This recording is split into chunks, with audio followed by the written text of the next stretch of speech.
Okay, good morning, everyone.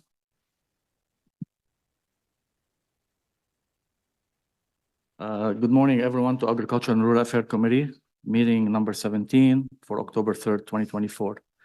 It's so nice to see so many people in the gallery here and online. I'd like to say welcome to our Acting General Manager, Vivi Chi, here with us this morning. And of course, we'd like to welcome our new General Manager for Strategic Initiative, Debbie Stewart. So welcome, both of you. I think that's your first time in Iraq, so we hope to have a good show for you and you enjoy our Rural Affairs Committee. So thank you very much, both of you, for being here. And of course, thank you for our staff and all our partners and everyone is attending this morning. I would like to begin by acknowledging that this meeting is being held on an unceded Anishinaabe-Algonquin territory. The peoples of the Anishinaabe-Algonquin Nation have lived on this territory for millennia. Their culture and presence have nurtured and continue to nurture this land. I'd like to ask Kelly to do a roll call, please. Kelly. Councillor Brown? Here. Councillor Kitts? Here. Councillor Luloff? Good morning. Councillor Kelly? Present. Chair DeRouge, you have quorum. Thank you. This is a public meeting to consider the proceed comprehensive official plan and zoning bylaw amendments listed as item 4.1 and 4.2 on today's agenda. For items just mentioned, only those specifically identified in the Planning Act who make oral submissions today or written submissions before the amendments are adopted may appeal the matter to the Ontario Land Tribunal. In addition, the applicant may appeal the matter to the Ontario Land Tribunal if Council does not adopt an amendment within 90 days of the receipt of the application for a zoning bylaw amendment and 120 days for an official plan amendment. To submit a written commitment on these amendments prior to their consideration by City Council on October 16, 2024, please email or call the committee or council coordinator. We're just going to clear the agenda quick so we can give some enough time for some items so staff can go back to work, and then we'll go back to the held items. So that's how we're going to go with the meeting today. Do we have any declaration of interest? Seeing none. We have a 3.1 confirmation of ERAC minutes 16 Thursday, September 3rd, 2024. Is that carried? Thank you. We have 4.1 zoning bylaw amendment 930 Smith Road. We have our staff, Jasdeep Brar, our planner is on here. There is any presentation if required, but I think we're good. No delegation, no correspondence. The applicant is here with us, John. If we move on and we carry this, you have any concern or we're good? Thank you. So the recommendation is that the Agricultural Rural Affairs Committee recommend Council approve an amendment to zoning bylaw 2008-250 for 930 Smith Road as shown in document 1 to permit 7 residential lots as detailed in document 2. The Agricultural Rural Affairs Committee approved the consultation detail section of this report. Is that carried? Carried. Thank you. Thank you very much. 4.2 Omnibus Official Plan, we're going to hold that. We have a delegation and presentation. Thank you.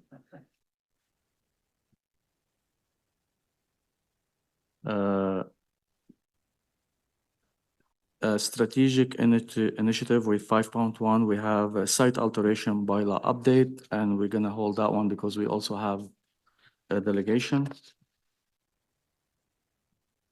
6.1 is a Faulkner Municipal Drain appointment of engineer.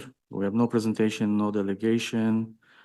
We have our staff, Dave Ryan. If there is any question, I'll go to the recommendation that the Agricultural Rural Affairs Committee recommend Council appoint Mr. Andy Robinson, Engineering of Robinson Consultant, Inc., as the engineer of the record to prepare a report that addresses the changes in the land use within the Faulkner Municipal Drain, including whether the Faulkner Municipal Drain downstream has the existing capacity to accommodate the additional volume and rate of water for Council's consideration prior to Council making decision under subsection 65(1) of the Drainage Act.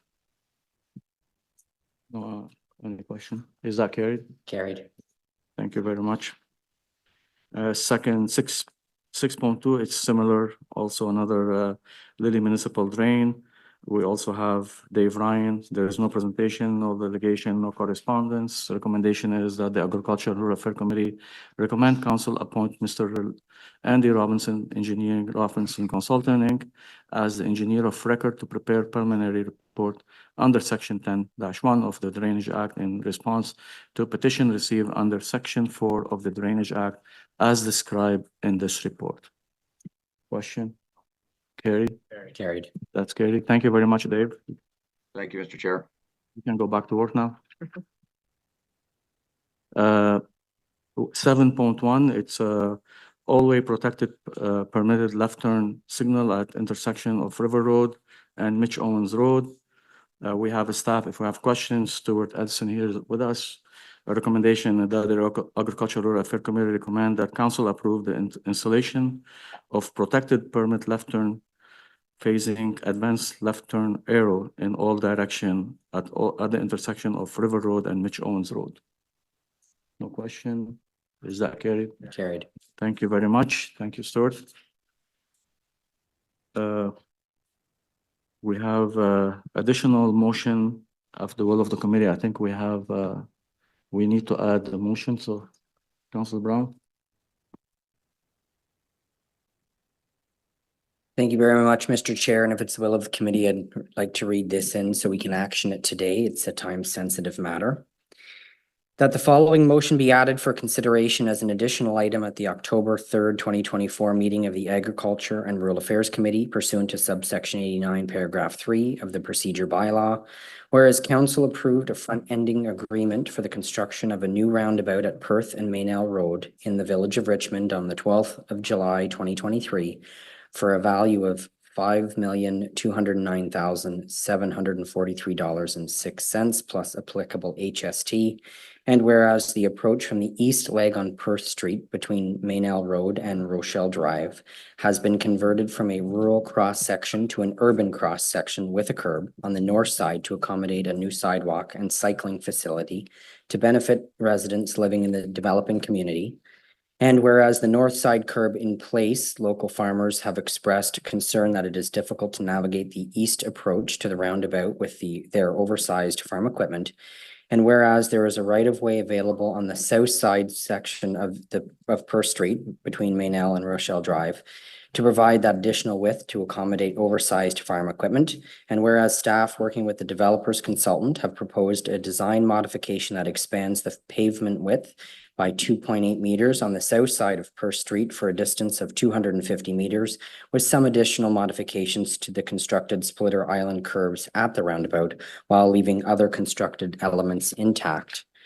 And whereas the estimated cost for the additional works is $620,000 plus applicable HST, which includes design, construction, project management, and contingency, and is fully funded through development charges. And whereas the roundabout contractor is still on site, therefore be it resolved that the Agriculture and Rural Affairs Committee recommend that council authorize the city and delegate authority to the General Manager, Planning, Development, and Building Services Department to amend the front-ending agreement with Kaivan for the design and construction of the roundabout at Perth Street and Maynell Road and Oldenburg Avenue to an increased upset limit of $5,829,743.06 plus applicable HST in accordance with the front-ending agreement principles and policy, and with the final form and content being to the satisfaction of the city solicitor. And be it further resolved that the Agriculture and Rural Affairs Committee recommend that council authorize the financial disbursement to reimburse the design and construction costs incurred by Kaivan pursuant to the amended front-ending agreement to an increased maximum amount of $5,829,743.06 plus the applicable HST for the roundabout at Perth Street and Maynell Road and Oldenburg Avenue, and in accordance with the reimbursement schedule set out in the front-ending agreement. And be it further resolved that the Agriculture and Rural Affairs Committee recommend council approve Account number 911681 FEA 2024 Perth Street and Maynell Oldenburg to be increased to the aforementioned amount plus the applicable HST 100% funded by development charges. Thank you very much, Mr. Chair. Thank you, Councillor Brown. Before we vote on the motion, I just want to make a small comment, and I want to thank Councillor Brown and Councillor Kelly and staff. And I want to thank you also, Vivi, for you and your team to addressing those issues that we're having in rural area ahead to finish and complete. And I understand this is very time sensitive. Also, our rural resident really, it is hard for them to use their equipment and bring their equipment on an urban design where you are in rural area. When you have an intersection roundabout around you, all farmer field, and we use our equipment to harvest and to plant, it's very difficult on them to be able to bring their equipment in and out. And I'm hoping in the future, Councillor Kitt faced these challenges before, and we're hoping that we'll at earlier level before we cost and spend all that money. When rural councillors come and address some of the issue, I'm hoping that take it a little bit more serious. And I understand you take it very serious, but it a little bit more addressing those equipment and issues that we have. So we'll not be here again on the situation like that. But I do want to thank your team for working with us. And I want to thank Councillor Brown, listening to his community and addressing this issue on the ground. So thank you very much, Councillor Brown. Is that motion carried? Carried. Thank you, committee. Any colleagues. question? Go ahead. So did I stole your speech? So you can just say, I agree. I'm glad. Well, thank you very much. Is that motion carried? Thank you. We're gonna go back to, I think it's 4.2. And we do have presentation from staff. So I want to ask Royce and Ben. We'll give them a few minutes to set up, and they have a small presentation for us. And then after that, we have a couple motion. We'll bring them up before the delegation speaks, and then we'll go to the delegation.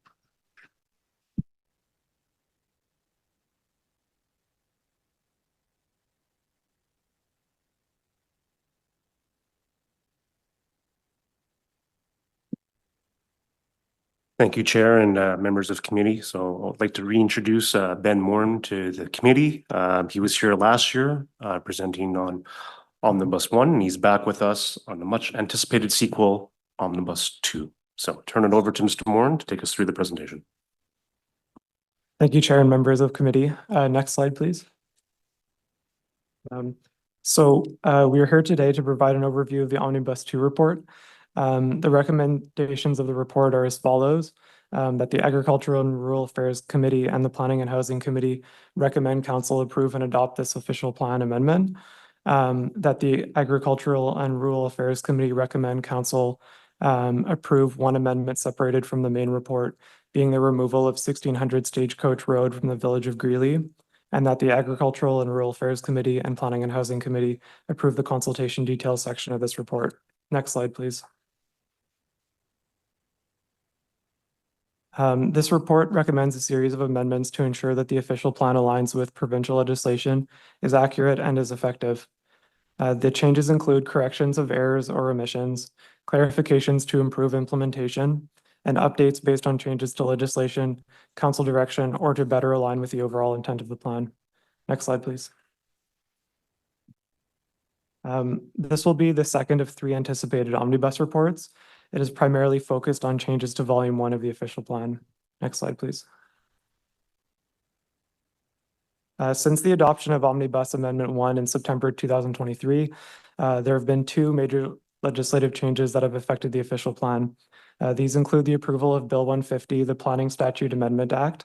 This bill reversed all modifications made by the province to Ottawa's official plan, as well as Bill 162, which reinstated 6 minister changes relating to minor corridor heights. Next slide, please. This report includes 65 amendments, of which 56 are citywide and urban for consideration by the Planning and Housing Committee. 8 are rural for consideration by the Agricultural and Rural Affairs Committee, and one is a separate rural amendment for consideration by the Agriculture and Rural Affairs Committee. Next slide, please. So this slide shows a breakdown of the amendments by official plan section. Next slide, please. And it's continued on this slide here. Thank you. Next slide, please. So we wanted to bring to your attention a few key amendments. First, this omnibus proposes to add a definition and delineate historical settlements on Schedule B9. These are currently referenced in the official plan without being defined or shown. Next slide, please. These are the 12 historical settlements that staff have identified per their proposed definition. Next slide, please. This omnibus also includes amendments to implement a council motion from October 14th, 2021 regarding country lot subdivisions. The proposed changes would allow for the consideration to relocate unbuilt country lot subdivisions adjacent to villages or existing country lot subdivision lands. Currently, they can only be transferred to locations adjacent to villages. And increase the eligibility of unbuilt country lot subdivisions for relocations to include complete applications submitted prior to the moratorium in 2009, as long as they later receive draft approval. Next slide, please. And that concludes our presentation. Thank you for your time, Chair and members of committee. We'd be happy to take any questions. Thank you very much for the presentation. And before we go to question, we have some motions we'd like to introduce. I'm going to ask Councillor Clark Kelly to represent the motion, if that's possible. Thank you very much, Mr. Chair. Whereas upon approving the City of Ottawa's new official plan in 2021, Council directed staff to review policies surrounding estate lot subdivisions in the rural area with a focus on ensuring any historic applications are clustered near existing subdivisions, villages, and whereas there are only a handful of such applications that would qualify under the proposed amendment, and whereas applications for estate lot subdivisions which were relocated would still be required to go through development application process, and whereas historic applications where they were approved and constructed would be more suitable if they were adjacent to his existing developments. Therefore, be it resolved that staff revise the recommended amendment of Volume 1, Section 3.4, Policy 8 to remove the conditions of draft approval, final approval, or registration and replace Policy 8A as follows. The application in the former location is eligible for consideration for a country lot estate subdivision as per Section 9.2.3, Policy 4 in Volume 1, and Area-Specific Policy 30.1, Volume 2C.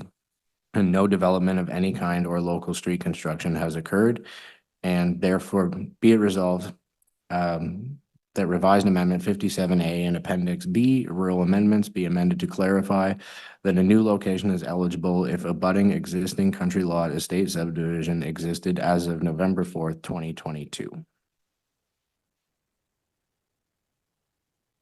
Thank you. Next one. Whereas report ACS 2024 PDBPS 0087 Omnibus 2 official plan amendment is targeting the City Council meeting on October 16th, 2024. And whereas staff have received multiple submissions relating to the proposed amendments in the report following its publication on eScribe, and whereas staff would like to additional time to review the submissions ahead of council, and whereas a case management conference with the Ontario Land Tribunal related to the 1600 Stagecoach Drive is scheduled for October 17th, 2024. Therefore, be it resolved that the Agricultural and Rural Affairs Committee adopt the following additional recommendation.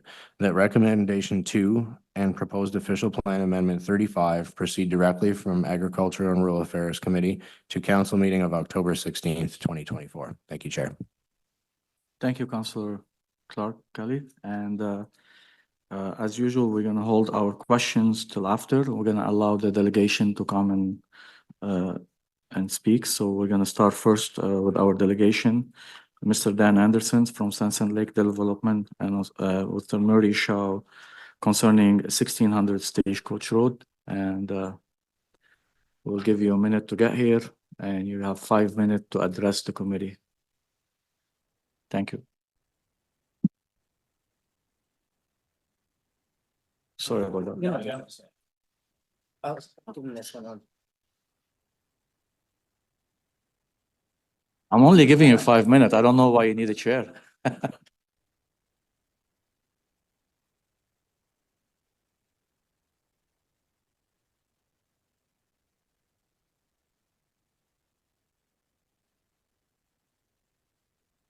Sorry about that, and thank you very much, both of you, for being here, and you have 5 minutes.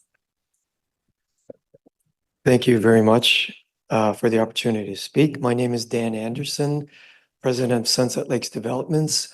We have been doing subdivisions in the village of Greeley for over 30 years, approximately 800 subdivision lots, as well as the foodland parcel, exclusively working in the village. In 2010, we acquired two parcels, one of them in the village, one abutting the village. So 1,600 Stagecoach has been under application review since 2010. It was all the studies were prepared for half-acre lots, reviewed and refused as being premature in 2015. Next time around, there were expectations that it would be considered, and it was not considered again, not because anyone said there was anything of merit wrong with the subdivision, but it was a numbers game that somehow there was this inexhaustible supply of lots in Greeley and an inexhaustible supply of lots in the rural area, which I checked last night with a realtor, and I've been checking the last few months, but as of last night on MLS in the village boundary of Greeley, there are 3 lots available for sale. There's 1 lot outside the village in that area. There is not an inexhaustible lot supply. Greeley is the largest village of the 26 in area and one of the largest, depending on the population counts, but approximately 10,000 people. 3 lots is not sufficient, nor is 45 lots. So after refusing to expand the boundary again, presumably on the numbers issue, the province brought it in November 4th, 2022. We then set about to work with staff, and I will say that it was a collaborative effort, probably one of the best interactions I've had with staff in 30 years of development. Jeff Ostapachuk, Matt Haley, Kevin Hall. We had a pre-consult, we had thorough notes. We worked well on the subdivision. Our biologists talked to their biologists. We modified the lot pattern, the tree saving. We modified the plan. We knocked off 51 lots from the original application, came in with an application of 71 lots. As part of the collaboration, a motion went as OPA 5 to amend the secondary plan because there appeared to be an error in the provincial adoption of all of the various plans relating to Greeley. OPA 5, in fact, modified the secondary plan to include this land in the village and modified Transect B9 of the main official plan where the city of Ottawa adopted this land as part of Transect B9 in the main official plan, bringing it into the village. So that when the province removed their action, the province cannot and did not modify the municipal adoption under OPA 5. We then moved forward and filed the application of subdivision. The subdivision was deemed complete. The subdivision was circulated to all agencies. Comments were received, including over 70 neighbor resident comments. All the studies were reviewed and considered, and we received a complete report from staff. We are now at the stage where we are ready to negotiate conditions of draft approval. So this is not a matter of clerical addressing something that was a clerical problem. We are now being asked to remove 71 units from the housing supply. Now, in dealing with the people that go in these units, they're moving out of townhouses and singles and sometimes merging families from apartments. So we're creating 71 housing units in a village where the economy is largely involved with home building. Devereaux Septic, electricians, plumbers. The home building industry right now in Greeley is in dire need of supply. This would address that. And by asking that this matter be moved, we need to consider all of the various aspects of the planning. And Mr. Chowan from Novatech Planning, who we're privileged to have as our planner on this, is going to address some of the key elements. And all I'm asking is that we don't move this forward. We don't need to take action on this. This is a matter that has already occurred. This is a good thing for the city. It's a good thing for the village. I'll just give you a quick look at the subdivision. And we've all done a good job on this. There's tree saving. There's an existing 5-acre lake. At that end of the lake, they will be adding about 3 acres of municipal park to the 1.5 acres that's already there. They're adding 2 ponds, so there will be 4 Can you ponds. please wrap up then? Sorry? Can you please wrap up? I gave you. Okay, 5 I'm sorry. Okay. Anyway, it's a good design, lots of benefit for the community and neighborhood. Thank you. Thank you very much. Mr. Shaw. Thank you very much, Mr. Chair, members of the committee, and I fully endorse everything that Dan has said with respect to the need to provide a supply of residential lots in the village of Greeley. The supply today is dire, and killing this project, which is the effect of OPA 35, eliminates the opportunity to bring in 71 lots on stream. Just to recap on the history, the minister modified the city's official plan in November of 2022 after considering public comments to include these lands in the village of Greeley. In September of 2023, City of Ottawa passed official plan amendment number 5, which basically cleaned up the minister's modification, added these lands to the boundary of the village on Schedule B9, and included these lands as residential in the secondary plan. Based on the modification and based on the OPA, we worked diligently with staff to prepare and file a draft plan of subdivision application. That draft plan application was filed in January of this year, over 9 months ago. That application was deemed complete by staff, circulated by staff, and we have received comprehensive comments from staff on that application. Despite all of that, staff have issued a very brief report refusing our application. That refusal of the plan of subdivision, they can explain why they've refused it or try. That refusal has been appealed to the Ontario Land Tribunal. There is a case management conference on October the 17th. And I'm intrigued by the second motion that was read into the record by Councillor Kelly that urges ARAC and council to deal with OPA 35 before the case management conference on October 17th. We would urge you to do the exact opposite. First and foremost, we think ARAC should not be recommending this official plan amendment to council. It's inappropriate and it compromises our ability to move forward with the subdivision application that fully conforms with your official plan as it exists today. So we'd urge you to actually remove the recommendation from the report entirely. Failing that, we would urge you to defer consideration of OPA 35 until the Ontario Land Tribunal has dealt with our appeal. We're wasting a great deal of time and energy dealing with this at this point in time. Quite frankly, there's no urgency for you to deal with this. There's no statutory requirement for you to deal with this. We would strongly recommend that you withdraw the item from the recommendations today, failing which that you defer consideration of the official plan amendment 35 until the Ontario Land Tribunal has dealt with our appeals on the draft plan of subdivision. I'd be happy to answer any questions. Thank you. Thank you very much, Mr. Shawn. I'm going to see the committee if they have question for you. I'm sure we'll have question to staff after, but thank you very much for both of you being here. and we appreciate taking the time to speak to our committee.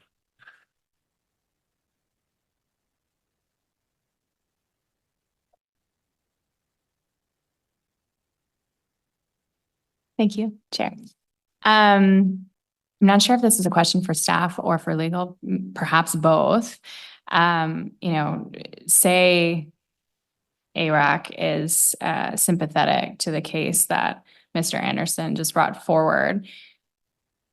Do we have the ability here to do what he's suggesting, or is it out of our hands from a legal perspective? Mr. Chair, the matter that's before the tribunal for the case management conference on October 17th is dealing solely with a subdivision, which is a completely separate application under the Planning Act. The OPA may be considered today by committee and then rise to council further to the motion that's brought forward, so that there is a position with respect to the reversal by the province to exclude this parcel. These, in my opinion, are completely separate matters. They do overlap in terms of what the applicant's interest is, but your hands are not tied today with respect to this, nor with bringing it forward to council prior to the CMC.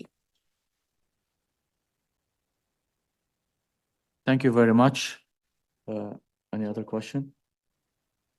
Okay, sorry.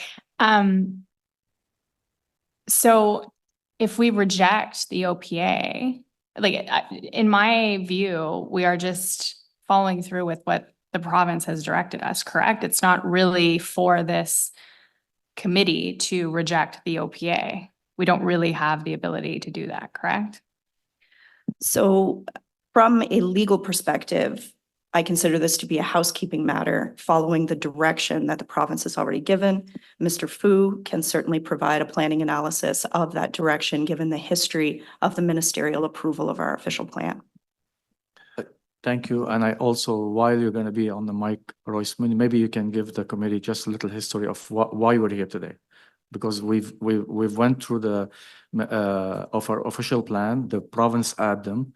They took them out, and we already put an omnibus 2 years ago in September, and ahead of while we knew that this official plan is going to be implemented. So if you give them a little history, I really appreciate it. I know we're taking time, but it's important that we make a right decision on this one. Absolutely, Mr. Chair. And just to answer the councillor's question directly, the adoption of the amendment before committee today implements the minister's decision. So in terms of the history, the official plan was adopted with no expansion to any of the village area boundaries. And then the minister, a year later, in November 4th, 2022, approved the official plan with modifications, 30 modifications, of which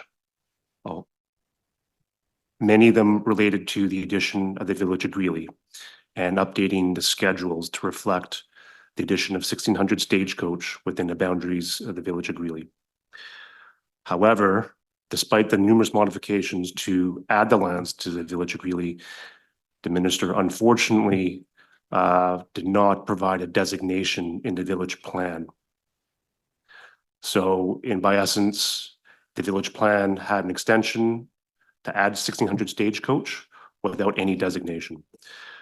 So as part of the OP implementation work plan, after the official plan was approved, staff brought forward an amendment through Omnibus 1 that added that designation of village residential to the village plan in line with the minister's modifications and the intent for these lands to be part of the village of Greeley. That was through Bill 150. About a year later, through Bill 162, the minister had reversed decisions made to official plans, including Ottawa, which removed all of the modifications, including the addition of 1600 Stagecoach to all the relevant schedules in the official plan. However, because Omnibus 1 through OPA 5 was not subject to the minister's modifications, the reversal of those modifications did not also change council's adoption of OPA 5. So what we're left with today is lands that are not within the village of Greeley. The adoption of that legislation by provincial government is to the fact that those modifications were deemed to never come into force. So right now, 1600 Stagecoach is not within the village of Greeley on Schedule B9. But we are left with an anomaly of village residential on 1600 Stagecoach outside of the village boundaries. So the amendment before you today seeks to remove that designation in order to align with the decisions by the province. Thank you for that. So what I'm hearing is this was a provincial decision, it's minister's direction. And even though we're being asked to vote on it, we really don't have the ability to reject the minister's direction. That's correct. Okay, thank you. Thank you, Councillor Kitt.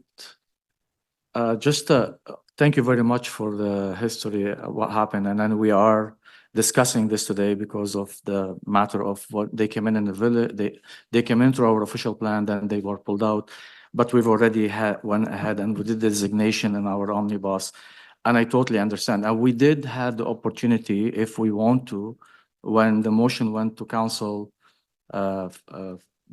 while back to take those land back out. And so we're here right now, faces under policy. We already said we don't want them. And then now we're back to trying to revise our designation into this omnibus. My question to you will be, so, okay, we're here today. We have shorting of housing. I understand where Mr. Anderson's coming from. I live in Greeley, this subdivision, I'm well aware of it. And everybody knows in Greeley that this subdivision is going to come today or tomorrow. In your perspective and work plan, we've been talking and working about village boundary expansion and all that. When do you think this will have an expectation in time that we can be able to rediscuss those land and move forward as would be designated when we do the village boundary expansion? Can you give us a little timeline or when they'll have the opportunity to be able to come back and discuss that? So, Mr. Chair, in short, the opportunity for committee and council to revisit additions to the village areas would be through the next official plan review. That is the regular cycle where we would review our growth projections and do an assessment of our land needs. In addition, committee and council could also direct staff to initiate that review at any time. Thank you. And that will be proper time when we do, I'm assuming, when we go to the joint committee on October 9, to when we can give you maybe some direction on that. Am I correct on that? That would be an opportunity, Mr. Chair, correct? Thank you very much. I really appreciate the question and answer. This is very difficult file and it's very hard, to talk about, especially those subdivisions in rural area. And today we'll be having inquiry and then we'll be working on some direction to staff in our next meeting. In the meantime, we have a motion. We have a motion to deal with it today, but I think you answered all the questions for the committee, so we appreciate that. Thank you. Our next presenter will be Melissa Cote from Taggart. You have Melissa's around? Yes. Good morning, Chair and Committee. I've registered to speak in support of revised amendment number 50 for council consideration regarding the Leitrim Community Design Plan area. It is a citywide and urban amendment, so if there's no questions or concerns, I don't need to speak. Thank you very much, and we appreciate your being here to answer any question we have. And seeing none, thank you very much, Melissa. We appreciate you and your support to the report. Thank you. Number 3, we have Lisa Della Rosa from Fontaine on behalf of GOBA. I saw Lisa on the line earlier. Good morning, Lisa. You have 5 minutes. Good morning. Thank you very much for your introduction, Councillor DeRose and members of committee. As mentioned, I'm Lisa Della Rosa and I'm an associate with Boat 10 Planning and Design, and I'm here today to speak on behalf of GOBA. So I did want to first start by saying that throughout this whole process of preparing these official plan amendments for Omnibus 2, city staff have been very welcoming of our comments, and we've worked together to resolve some of the association's original concerns. And so for that, we wanted to send our appreciation. That said, there still does remain a few amendments that we do want to highlight, and these were listed in our written submission. So my presentation here will be brief and more details can be found in what we submitted. So there are two categories of concerns that we are raising: reporting errors and amendments that cannot be supported as proposed. These are citywide concerns, so there's none specific to the rural area. So starting with reporting errors, it appears that amendments 9, 17, and 19 contain oversights, most likely related to the drafting of the document. In our opinion, I think these are easy fixes. And moving forward to the more specific amendments that GOBA cannot support as currently proposed are Amendment 6, 13, 27, 45, and 62. I'm going to spend a little bit of time going through those each. So Amendment 6, as proposed, will not allow for the removal of an area from a future neighborhood overlay until the completion of a secondary plan. However, there are some areas due to size and ownership that could proceed through an area-specific policy. So some modification to the current proposed policy as listed in the amendment table needs to be given to allow for this possibility if needed. On Amendment 13, this is the city's approach to no net loss for wetlands and forest cover. While GOBA has no concern with the intent of the policy, the proposed wording requires some refinement, as there's been some recent interpretation issues with not only what's currently in the OP, but also what is being proposed. Our submission does contain some suggested wording that we believe will resolve the issue in concern. Amendment 27 was welcomed. It changed, it provided some changes allowing for some minor flexibility in height within special districts. However, that amendment doesn't deal with high-rise category, only low-rise and mid-rise. We request further changes to that amendment to permit slight increases in high-rise height with a zoning change application and not requiring an OPA. So that would be consistent with how they're moving forward with the low rise and mid rise in that amendment. And then amendments 45 and 62 was the topic of an actual separate meeting with staff. And while there's no concern with part 2 of amendment 45 related to the former CN Rail corridor north of Walkley Road, there still requires some discussion on the final wording and mapping for protected transportation corridors. So we ask that amendment 45 part 1 and amendment 62 be removed from consideration today and be brought forward later to allow for a bit more time to confirm the amendments. So considering GOBA's position, we recommend that members of Agriculture and Rural Affairs Committee direct staff to reconsider Omnibus Amendments 6, 9, 13, 17, 19, and 27, and defer amendments 45 part 1 and 62. So with that, I'm going to thank you for the opportunity to provide these comments and pleased to answer any questions or provide further clarification if required. Thank you very much, Lisa. I don't see any question. I do have a question concerning number 13, but I will be asking this after the presentation because that's going to relate to the whole report. But we thank you very much for your presentation. And I noted we did have a communication from GOBA on October 2nd, 2024, and we sent it to all council. Thank you. Our next speaker will be Murray Shawn again from Novotech. Mr. Shawn, you're welcome here this morning. And this time we do have a chair for you ready. And I'm only giving you 5 minutes. Thank you. 2 chairs, and I don't need 2 chairs. Thank you, Chair DeRuz, members of the committee. My submissions will be very brief. Novotech made, I would suggest, some fairly substantive submissions with respect to amendments 45 and 62, which relate to protected transportation corridors.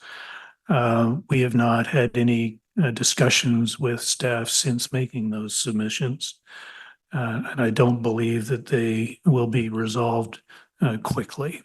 I fully support the submission from GOPA as articulated by my colleague Lisa De La Rosa that we would strongly urge ARAC to remove items 45 and 62 from the omnibus amendment to allow for additional time for some very robust discussions with staff about the effect of those proposals, the language of those proposals. I hope we can reach a consensus because failing which we're going to anticipate that the Greater Ottawa Home Builders will be appealing the amendment as it relates to those provisions.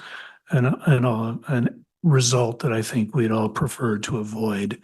So I would encourage ARAC to put forward a motion to remove items 45 and 62 from the amendment that's before you. Mr. Chair, you're going to rule me out of order, but I have to state that there is no obligation on the part of ARAC or council to approve OPA 35. With all due respect to your legal counsel, I think she has misinformed you. You do not have to adopt or approve OPA 35. Thank you very much. I was going to rule you out, but thank you very much for your presentation. Any question? Seeing none, thank you very much, Mr. Sham, for your presentation. Thank you. We have a question to staff. Go ahead. Okay, so what happens if we were, my last line of questioning, I said, we're just carrying out what the minister has directed us to. So what would happen if we voted against it? Mr. Chair, with all due respect to Mr. Chown's planning opinion, my legal opinion is that we have no jurisdiction or authority to go against the minister's decision today. Thank you. Thank you. Thank you very much. I do have a question. Do you have any question, Dr. Good? I just have a clarification. I know that I did spoke before on item 13. I'd like to have a little bit on the record, more clarification on what is evaluated and what's not evaluated. I know we have Dr. Stowe with us. Maybe Nick, you can just maybe clarify that and maybe give the committee a clear picture on what we're meaning by those evaluated and not evaluated land. Thank you very much. Yes, Mr. Chair. So we broadly have three categories of wetlands in Ottawa. We have wetlands that have been evaluated under the Ontario Wetland Evaluation System. Many of those, I would say most of those, have been deemed provincially significant, but some through evaluation have been found not to be provincially significant. And then we have unevaluated wetlands that have never been evaluated under the Ontario Wetland Evaluation System. And those represent about half of the wetlands in Ottawa.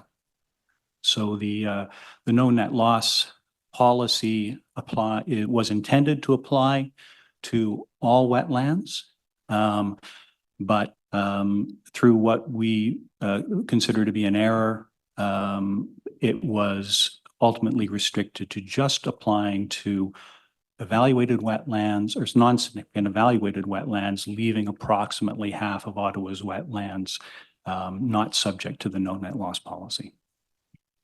I really appreciate it. Thank you for the clarification because I did have concern with it and I understand where staff is coming from. So we appreciate answering any question. I see Councillor Kitt have a question.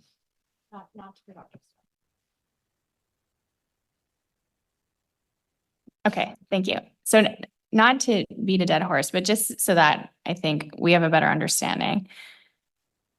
If we did vote against it, I hear what you're saying. We don't have legal jurisdiction to go against the minister's direction. If we did vote against it, what then would happen?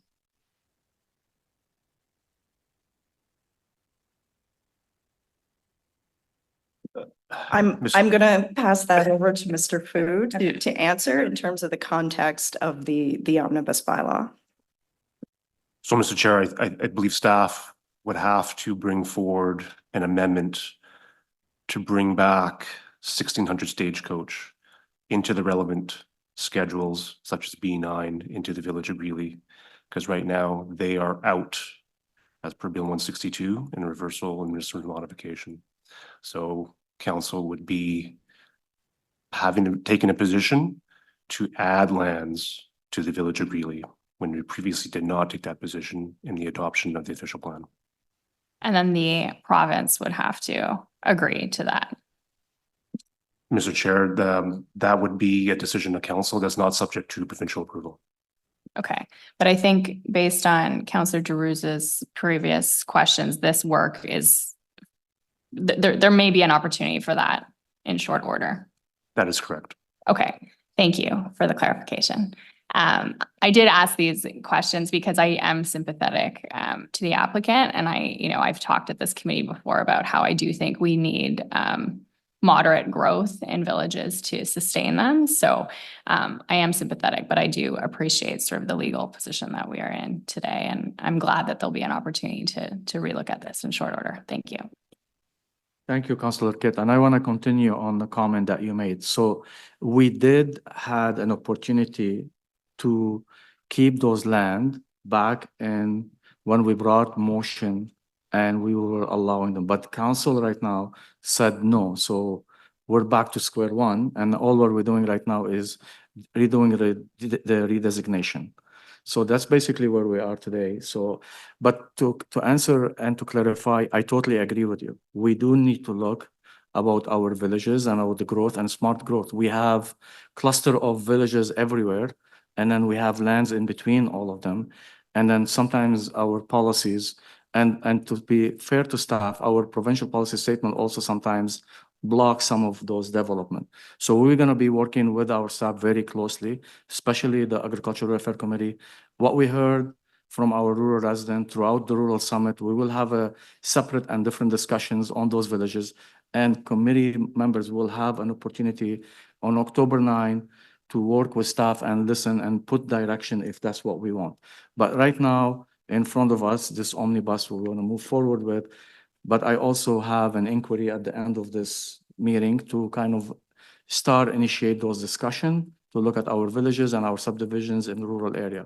But I do want to thank Royce for working very hard with us on this and his team. And I know, Ben, thank you very much for presentation and then understanding the situation in the rural area. So we have to vote on this one as at the beginning of the meeting, the presentation, the report recommendation.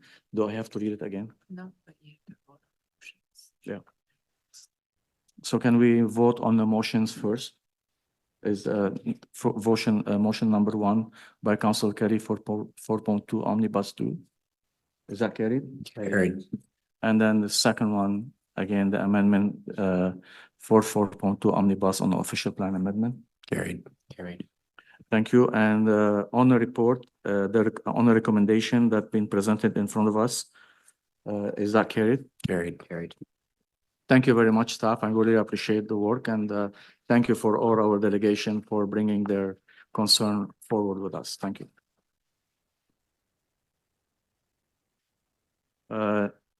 We move 5.1. We have site alteration bylaw update. All our committee, we don't have presentation, but we do have a delegation. Mr. Paul Johannes, I know you're on the line. And we do have it. We have a report in our document, and Mr. Johannes will have a 5-minute to speak to the report. And we also have our staff here next door, and we have Amy McPherson somewhere to answer any question. Sorry, Amy. Yeah. If you have any question, we have the staff to answer. And I do want to, before we start with delegation, I do want to thank both of you for working very closely. And I know this is round 2. And I know you've been putting lots of effort and have done lots of consultation like we asked you to do prior to this meeting.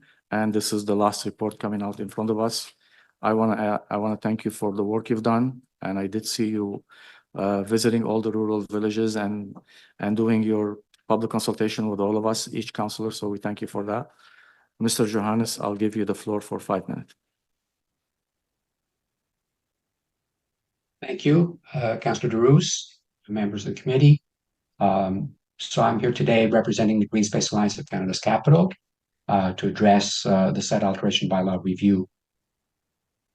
In the original staff report to the November 2023 meeting of this committee, staff indicated that in their review they had heard that rural residents had expressed concerns over the loss of natural heritage.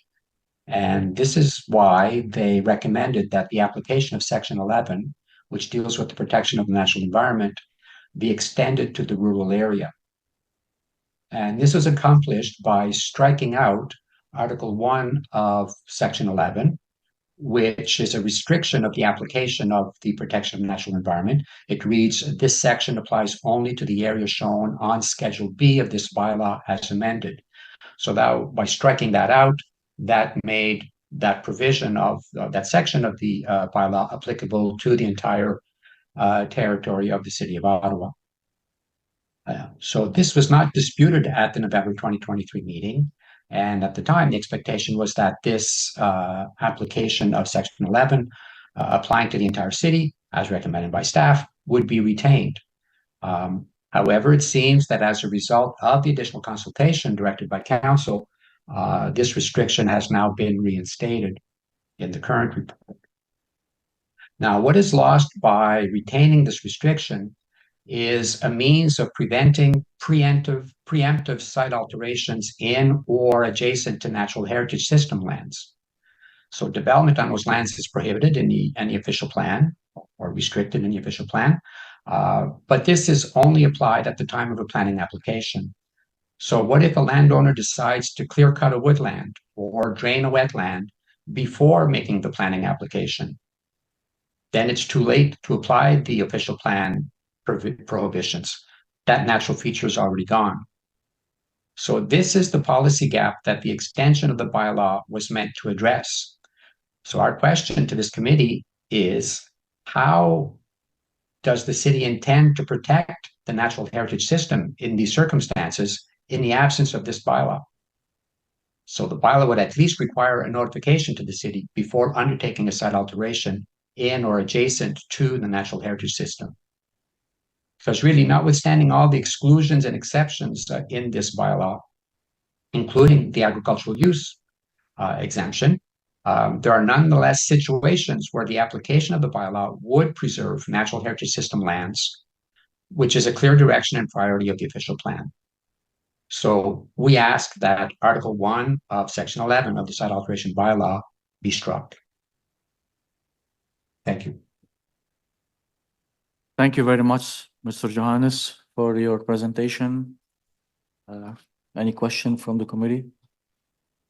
We appreciate it. Thank you for the presentation. We have no question. And we have a I'd like to highlight that we did have an email dated October 2nd also from Soloway Wright on behalf of GOBA. It was sent to all members of the committee. Report recommendation that the Agriculture and Rural Affairs Committee recommend Council approve 1, the proposed amendment to site alteration bylaw 2018-164 attached as document 1, and 2, that the General Manager's strategic initiative and the city solicitor will be authorized to make the approved amendment and bring forward the bylaw to Council for enactment. Is that carried? Carried. Thank you very much. Thank you very much, everyone, for being here. We appreciate your work on that one.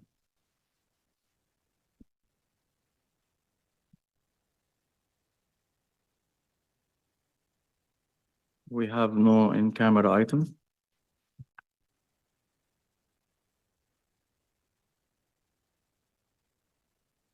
We also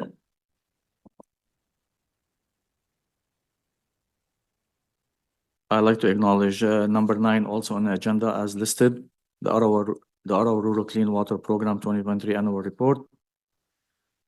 We do have open mic session from Mr. Ben Koskowicz, research on rural transportation service to support aging in place in Cumberland. And we can give you, we have 5 minutes for you to address the committee on an open mic. If Mr. Koskok was with us.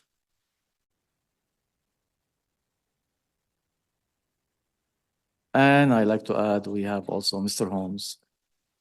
He's well known to our committee. Thank you both for being here this morning.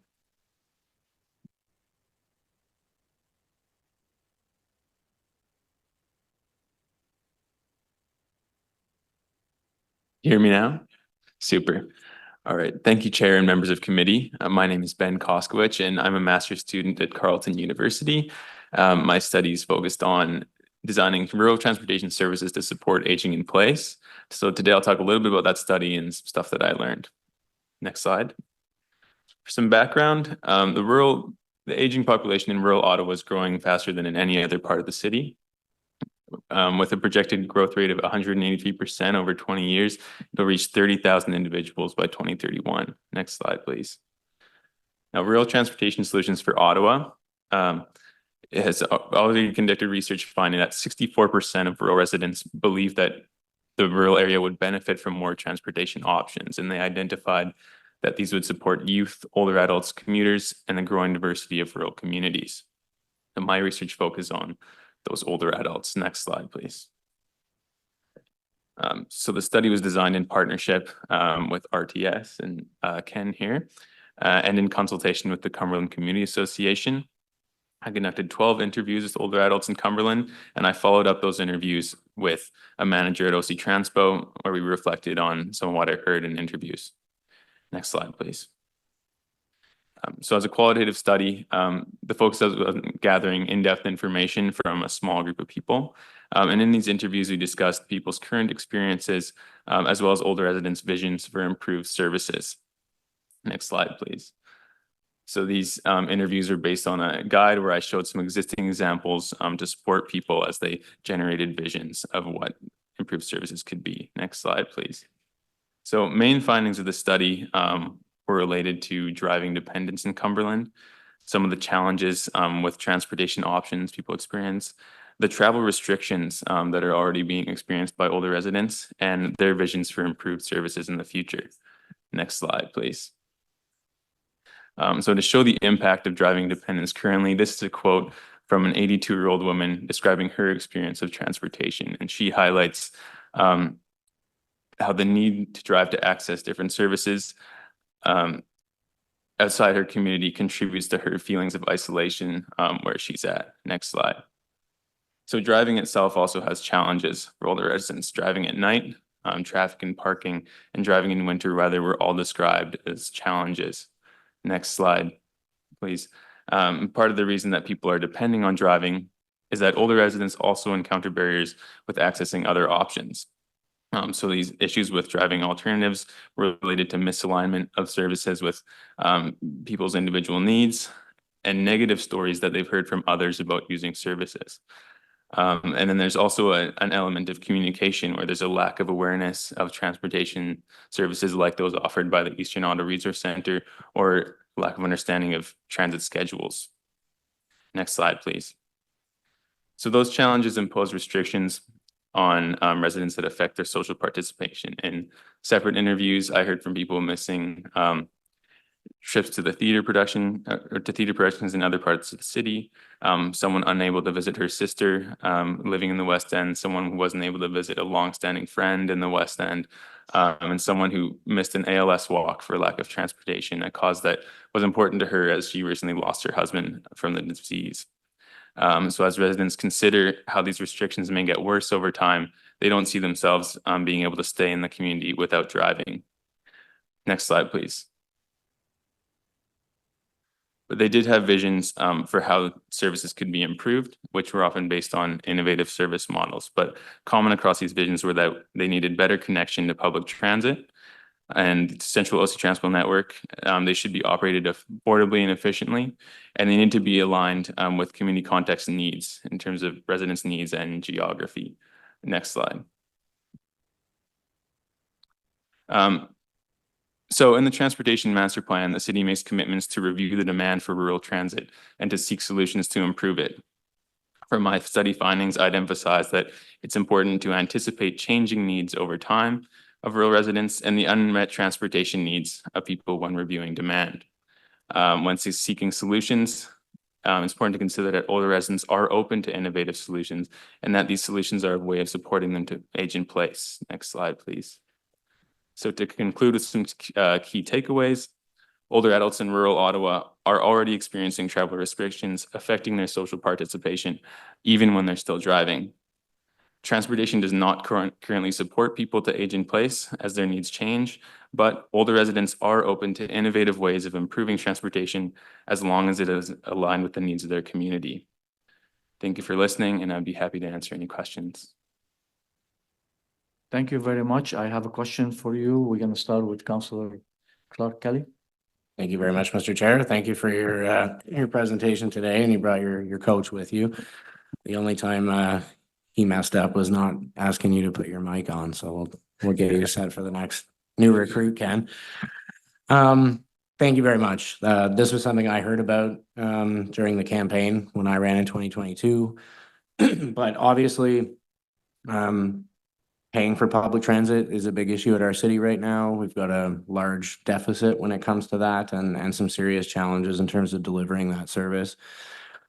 And you've raised some good points and the need. What about solutions? Do you have any potential solutions to provide for us today? Covering a large area like West Carleton March would be very difficult with, you know, the current system and the bus fleet that we have, and it would be astronomical in terms of cost. Have you heard any good ideas? Do you have any thoughts to share with the committee today on things that we might be able to think about in the future? Sure, yeah. So as I mentioned, this study was about seeing what older residents are thinking, what they would want to use for services. So some of the things that I talked about were the use of on-demand services, and that's based on seeing that there's an on-demand pilot already operating in Blackburn that's reflected in some of those visions, and it could be something that people on demand can get transit to the central network now in anticipation of the LRT expansion to Trim Road. That's something that's exciting for older residents. So either doing that in an on-demand way or having a circulating route that goes through the community just on some regular frequency, just giving access to public transit. I think the key thing here is that they're anticipating improved access to Orleans and to Trim Road and how to connect to there, because right now there's no connection really offered to their community. Well, thank you very much. Given that your study was about the East End, I'll hand it over to my Eastern colleagues. Thank you very much. Thank you, Councillor Kelly. Councillor Brown. Thank you very much, Mr. Chair. And Ben, great presentation, very clear and easy to understand, which is great. And I know there are two truths in life. You're either a senior today or a future senior like us. So I know this is ideally, that's right. So this is something I know that is something that we pay attention to citywide. And every member of committee is going to be asking you some questions today. So I think that shows you the level of engagement that we have as councillors, but the needs that we experience across the city, helping our seniors age in place. We live in the rural area because we want to, and for the most part, I think residents want to stay there. And so finding ways to deliver those services to keep residents in the rural area is very important to us. Through your research, did you identify any particular commentary or thoughts about either supplementing the service that we currently have provided by OC Transpo with a different model, such as on demand or some type of ride hailing? And was there any commentary or feedback received about trying to offer a parallel service using private sector resources to complement the public transit that we have today?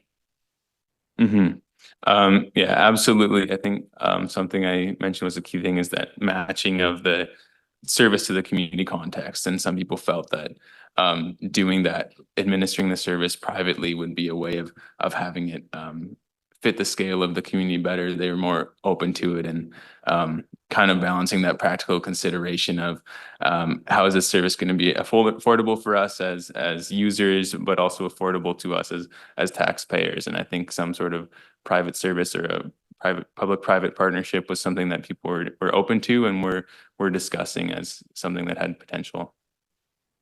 Thank you very much. And that's great to hear, because the one thing that committee members will be familiar with, but one size doesn't fit all. And all five of us continually repeat that across just about every service sector that we have here at the city. And certainly when it comes to transit, Councillor Drews, Councillor Kelly, and myself, each of our wards is larger than the urban part of the city of Ottawa. And so when you look at distance and travel time, it's important to, not for you, you're doing the research and you recognize this, but for our colleagues on council and staff to understand and recognize that what works in a highly dense neighborhood might not work out in a village context. So I think this is fantastic work. I think this committee would look forward to working with you in the future and receiving any other commentary or feedback that you might have. And you've got a great mentor sitting next to you. Ken has been on this file, I'm sure, for longer than I've been alive. So it's great to see, the teamwork here, and certainly appreciate your presentation today. Thank you very much. Thank you, Chair. Thank you, Councillor Brown. Councillor Kitt. Thank you, Chair. Thank you so much for being here. I'm a fellow Raven, so great to see you out, and excellent presentation. Councillor Lulov's hand is next. Cumberland Village used to be under my purview, and then the ward boundaries were redistributed, and now it's Councillor Lulov. So we both have experience in that area. I was on demand. I too had made some inquiries as to whether that could be used in a rural context. I believe it's Belleville that has on-demand service in their rural areas working really well. So I'm looking forward to seeing that expanded. And I think to Councillor Brown's comments, in the context of Cumberland Village, we do have a lot of the traffic that comes through Cumberland is coming from east, from Rockland, and they do have a private bus company that does travel into the city. And so with Trim Station being where it is, I think that's an excellent opportunity to see if there is a possibility for increasing the frequency of service to Cumberland via that outside partner. So it's complicated because of collective agreements and all that fun stuff, but I appreciate the creative thinking, because I think given where we are with transit in this city, we need creative and new ideas for how to deliver it. So just wanted to say, really appreciate your work, a very excellent delegation. And I'm sure your mentor here, Ken, has mentioned the Rural Summit that's coming up on November 2nd. I really encourage you to join us. We do want some more young people to engage in these topics as well. So thanks again for joining us. Thank you so much.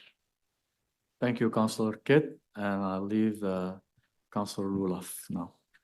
Thanks so much for your attention to this matter. This is something that we heard about at the Rural Summit workshops.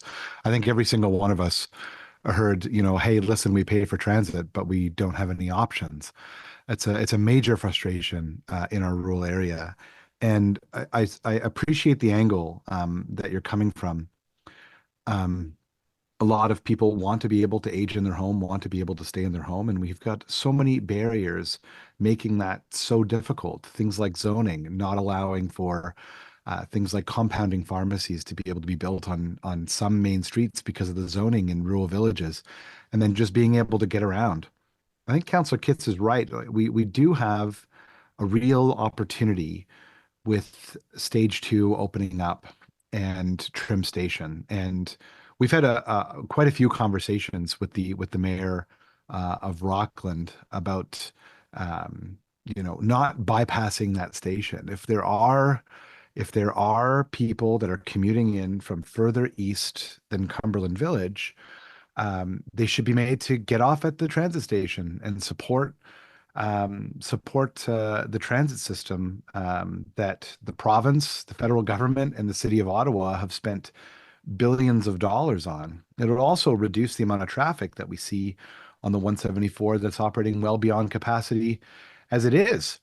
It would make perfect sense that such an arrangement would allow for a stop in Cumberland Village instead of remaining on the 174, coming in onto Old Montreal Road, going down the main street, picking people up, and then continuing on to the roundabout at Trim and turning into the station would make so much sense. I really appreciate your attention to this matter. And I'm wondering, do you have any further details as to the timing that people were asking for? Was this was this an all day request? Were there specific times that people were looking for? What sort of frequency did you hear about from the people that you were doing your interviews with in the village? Can you just expand on that a little bit?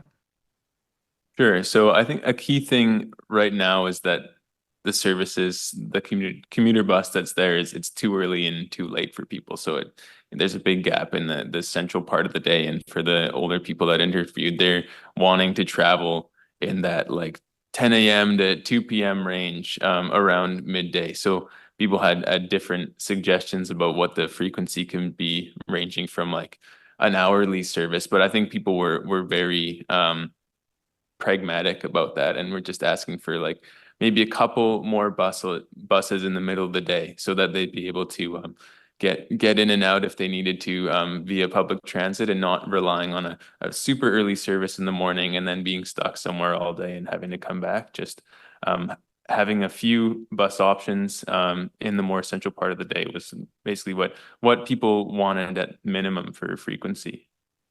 Sounds eminently reasonable to me. I really, really appreciate you doing this work. Would you please send this report to me? And with your permission, I'll pass it on to Renee and Pat Scrimger at OC Transpo. And on top of that, I'd like to reiterate the invitation to please join us at the Rural Summit with this. I think that the people that have been making the same points that you've been hearing would appreciate knowing that there's some attention being put to this issue. And I guess one last question for you: what program are you taking at the best university in Ottawa? I'm studying industrial design. Amazing. Well, from one raven to another, thank you very much. Truly appreciate your time today, and please pass that paper on to me. I think that it could make a difference in some of the work and the advocacy that we're doing in the East End to ensure that we have a viable transit system. Well done. Will do. Thank you, Councillor.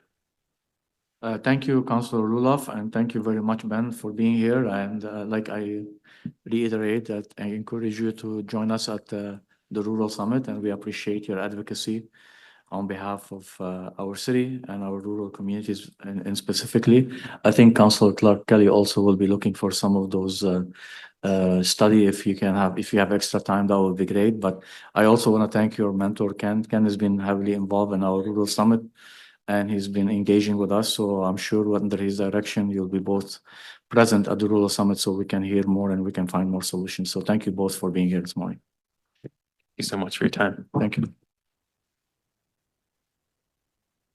Go right ahead. Go ahead then. 11, we have a notice of motions. Of course, what would be ARAC without notice of motion from Councillor Brown? Thank you very much, Chair, and to my council colleagues. I'm just looking to keep you busy and out of trouble, Mr. Chair. This is a notice of motion concerning the scope of the McBean Street resurfacing project. To save committee time, I'll just read in the therefore be it resolved. Therefore be it resolved that given the context of the corridor, the McBean Street resurfacing project scope of work be limited to widening the sidewalks and resurfacing the roadway. And be it further resolved that the McBean Street cycling project be removed from the 2023 Transportation Master Plan Active Transportation Project List and the 2024 Provisional DC Background Study, resulting in removal of DC funding for the cycling project. Thank you, Mr. Chair. Thank you, Councillor Brown, for that. And we do have number 12, we have inquiries, Councillor Kelly and myself. I'll start with Councillor Kelly. Go ahead. Thank you very much, Mr. Chair. Ditching and drainage is a huge issue in my ward. One day last week, we got 11 calls and emails about it. So I'm hoping to make some progress on that file, and this inquiry hopefully will help me do that. How many service requests have been placed in each of the past 5 years requesting ditch maintenance in Ward 5 specifically and citywide more generally? What is the percentage increase or decrease in those 5 years?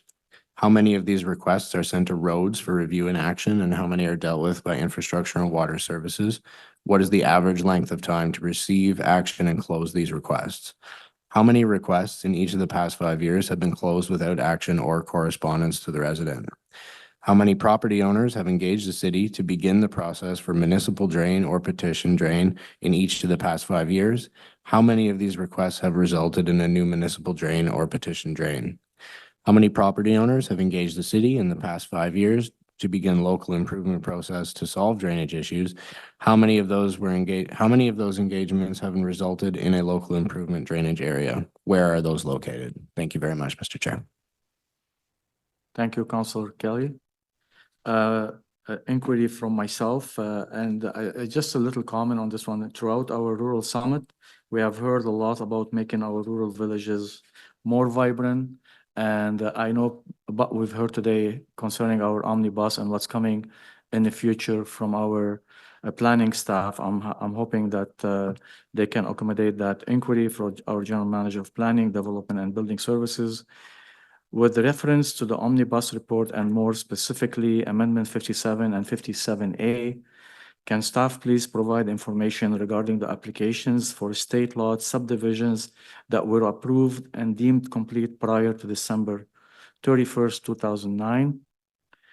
When were they initially submitted, and what actions have been taken by the applicants to advance these applications since December 31st, 2009? How do these historic applications factor into our annual rural residential land survey and our rural growth projections? Additionally, what mechanism, if any, does the municipality have to dismiss legacy applications that have not advanced to draft approval? Thank you. We have no other business, number 13, and 14, we have adjournment. Our next meeting will be Thursday, November 7. That meeting is adjourned. Is that carried? Thank you. 11:21. Great. Thank you very much, everyone, and I appreciate you being here.